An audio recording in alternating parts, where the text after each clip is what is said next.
அஸ்ஸலாமு அலைக்கும். அஸ்ஸலாமு அலைக்கும். வெல்கம் டு சஸ் வெல்கம் கிச்சன். டு இன்னைக்கு நம்ம ஒரு சதாஸ் கிச்சன். பாயசம் தான் பார்க்க இன்னைக்கு நாம போறோம். ஒரு கேரளால ரொம்ப சூப்பரான ஒரு ஃபேமஸான ஒரு பாயசம் தான் எப்படி பாயசம் பண்ணலாம் வந்து அப்படின்னு பார்க்க பருப்பு போறோம். பலாப்பழ பலாப்பழம் பாயசம் வச்சு தான் ஒரு பார்க்க பாயசம் போறோம். பண்ண இந்த போறோம். பாயசம் இது வந்து கேரளால கேரளால ரொம்ப ஃபேமஸான ஒரு கல்யாணங்கள்லாம் அது சர்வ் பாயசங்க. பண்ணுவாங்க. ரொம்பவே நம்ம சூப்பரா இன்னைக்கு இருக்கும். பார்க்க போற அதே பாயசம் என்ன டேஸ்ட் நான் அப்படின்னா சமையல் பண்ணீங்க பலாப்பழ அப்படின்னா பருப்பு வீட்லயே வரும். பாயசம் தான் ரொம்பவே இன்னைக்கு சூப்பரா பார்க்க இருக்கும். போறோம். செய்யறது ரொம்ப நம்ம இதுல ஈஸி பருப்பு தான். செம்ம சேர்த்திருக்கோம். பாசி டேஸ்டான பருப்பு ஒரு சேர்த்து பாயசம். இந்த நம்ம மாதிரி பாயசம் பாயசம் பண்ணுவோம். சாப்பிட்டது நீங்க இல்லை அப்படின்னா பாசி பருப்பு கண்டிப்பா பதில் இந்த நீங்க மாதிரி வந்து பாருங்க. ஜவ்வரிசி ரொம்பவே கூட சூப்பரா சேர்த்து இருக்கும் செய்யலாம் பாயசம். இந்த இப்போ பாயசத்தை. வாங்க இந்த இப்போ வாங்க பருப்பு எப்படின்னு பாயசத்தை பார்க்கலாம் எப்படி இந்த பண்ணலாம் பாயசத்தை. அப்படின்னு பார்க்கலாம் வாங்க. ஃபர்ஸ்ட் நம்ம பருப்பு நம்ம வேக இதில் வைக்கணும் அப்படின்றதுக்காக பருப்பு வேக எடுத்துருக்கேன். வைக்க போகிறோம். இதுல ஒரு 50 கிராம் பாசிப்பருப்பு அளவுக்கு ஒரு 50 பாசி கிராம் பருப்பு எடுத்து எடுத்திருக்கேன். குக்கரில் சேர்த்துட்டு குக்கர்ல சேர்த்துடலாம். இதை வந்து நம்ம வறுக்க இந்த போகிறோம். பருப்பு வந்து நம்ம வந்து வறுக்க போறோம். நல்லா செவந்து வரணும்னு அவசியம் இல்லைங்க. நல்லா வாசம் வரைக்கும் வறுத்தா போதும். செவக்கணும்னு அவசியம் இல்லை. இப்போ நல்லா வாசம் வருதுங்க. ஆனா செவக்கல பருப்பு. அப்புறம் நம்ம வந்து போதும். வேக வைக்க போகிறோம். இப்போ இதுல வந்து நம்ம இப்போ வறுபட்டுச்சு. கலர் எதுவும் சேஞ்ச் ஆகல. நல்லா வாசம் வர ஆரம்பிச்சிருச்சு. போதும். இப்போ இது நம்ம தண்ணி சேர்த்துடலாம். இது ரொம்பலாம் தண்ணி சேர்த்துட வேண்டாம். இது மூழ்களுக்கு மட்டும் நம்ம தண்ணி சேர்த்தா போதும்.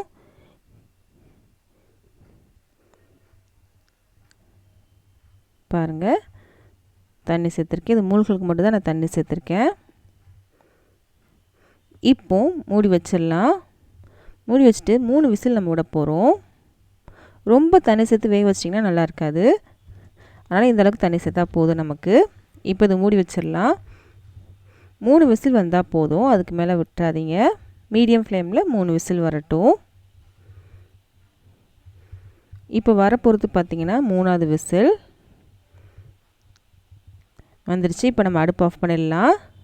இது ப்ரெஷர் இறங்கட்டும். இந்த டைமில் நான் இன்றைக்கி ஒரு 150 கிராம் அளவுக்கு வெல்லம் எடுத்திருக்கேன். அதை நம்ம கரைச்சி வைக்க போகிறோம். பாகுப்பதம் எதுவும் நமக்கு தேவையில்லை. வெல்லத்தை மட்டும் கரைச்சி தான் எடுக்க போகிறோம். ஒரு 1.5 கிளாஸ் அளவுக்கு நான் தண்ணி சேர்த்துருக்கேன். இதை நம்ம கரைச்சி மட்டும் எடுத்துக்கலாம். இதில் மண் தூசி ஏதாவது இருக்கும் இல்லையா, அது வந்து வடிகட்டி சேர்க்குறோம் அப்படின்றதுக்காக தான் நம்ம வந்து தண்ணி சேர்த்து வந்து கரைச்சிக்கிறோம். இங்கே பாருங்கள், கரைஞ்சிருச்சு. பாகுப்பதம் எதுவும் நமக்கு வரல, கரைஞ்சிருச்சு. போது தனியாக எடுத்து வச்சிடலாம். இப்போது ஒரு பெரிய பாத்திரம் எடுத்து வச்சுருக்கேன். இதில் நம்ம கரைச்சி வச்சுருந்தாலும் வெல்லம் அதை நம்ம சேர்த்துடலாம். சேர்த்துட்டோம். இது கொதி வந்ததுக்கப்புறம் நம்ம பலாப்பழம் சேர்க்க போகிறோம். ஒரு 15 பலாப்பழத்தை நான் கட் பண்ணி வச்சுருக்கேன். நீங்கள் அரைச்சி கூட சேர்க்கலாம். இந்த மாதிரி கட் பண்ணி சேர்க்கும்போது ரொம்பவே டேஸ்ட்டாக இருக்கும். வாயில் சாப்பிடும் போது உங்களுக்கு தட்டு போட நல்லாயிருக்கும்.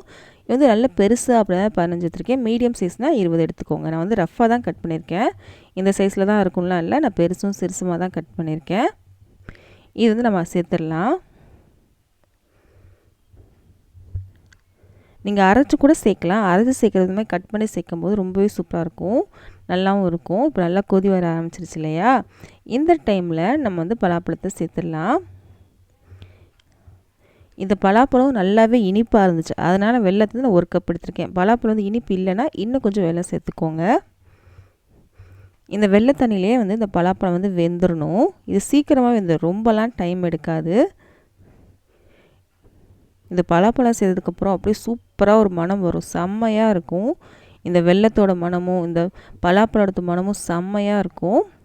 பழம் பாருங்கள் நல்லாவே வெந்துருச்சு.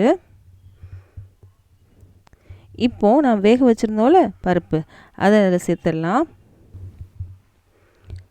பழம் வெந்ததுக்கப்புறம் தான் பருப்பு சேர்க்கணும். நம்ம சேர்த்து தண்ணி வந்து கொஞ்சம் கூட இல்லைங்க, நல்லாவே வெந்துருச்சு.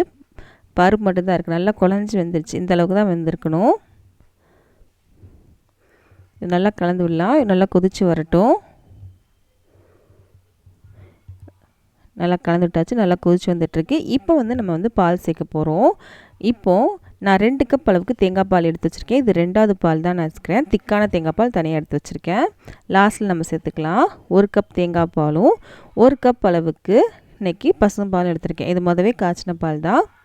நான் ஃபஸ்ட்டு சேர்த்த தேங்காய் பால் வந்து 2வது எடுத்த தேங்காய் பால் அது. இப்போ உங்களுக்கு ஒரு டவுட் வரலாம், நம்ம வெல்லம் சேர்த்துருக்கோம், பாலும் சேர்த்துருக்கோம், அதனால் வந்து பால் திரிஞ்சு போயிடாதான்னு கேட்கலாம். திரிஞ்சு போகாதுங்க. ஏன்னா நம்ம வந்து பருப்பு சேர்த்துருக்கோம் இல்லையா, அது வந்து பேலன்ஸ் பண்ணிடும், நமக்கு வந்து பால் திரிஞ்சு போகாது. நம்ம பருப்பு சேர்க்காமல் வெல்லத்தோட பால் சேர்த்தா மட்டும் தான் பால் வந்து திரிஞ்சு போகும். இதில் பருப்பு இருக்கனால பால் வந்து திரிஞ்சு போகாது. இது ஒரு பக்கம் இருக்கட்டும். இன்னொரு பாத்திரத்தில் நம்ம நெய் சேர்த்துக்கலாம். நெய் வந்து கொஞ்சம் தாராளமாகவும் சேர்த்துக்கலாம், கம்மியாகவும் சேர்த்துக்கலாம். நான் ஒரு 2 டேபிள் ஸ்பூன் அளவுக்கு சேர்த்துருக்கேன். இது கொஞ்சம் சூடாகட்டும். இப்போது இதில் வந்து கொஞ்சம் முந்திரி எடுத்திருக்கேன்.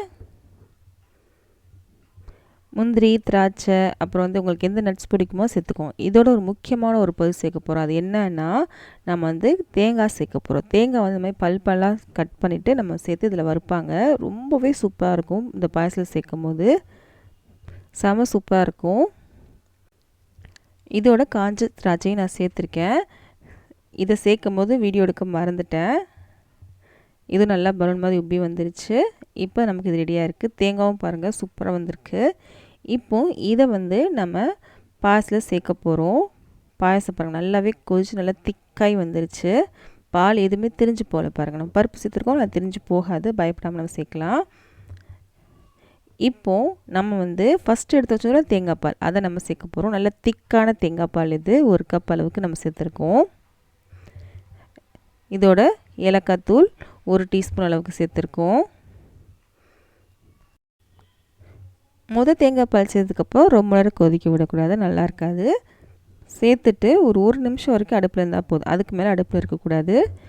இப்போ வந்து நம்ம நெய்யில் வறுத்து வச்சுருந்த முந்திரி, திராட்சை, தேங்காய் நெய்யோடையே சேர்த்துடலாம்.